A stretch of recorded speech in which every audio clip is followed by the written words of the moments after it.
Eenyudha?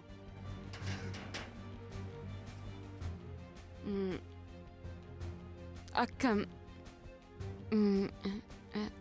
kun mana Mokonninidha miti? Afachu Mokonnin hin jiru. Ani haadha isaati. Eeyyeen haadha koo. Akka inni hin jirre beekama. Ani haadha warraa isaati. Sannaayitiin jedhama. Yaa Waaqa koo. Haadha warraa Mokonnin? Eeyyee. Isin aadde Yeetinaayiti miti? Eeyyee haadha isaati. Ijoollee. Kottu seen. Kottu seen. Tole. Kottu. Ijoollee. Kottu haadha warraa obboleessa keessaniitiin wal baraa.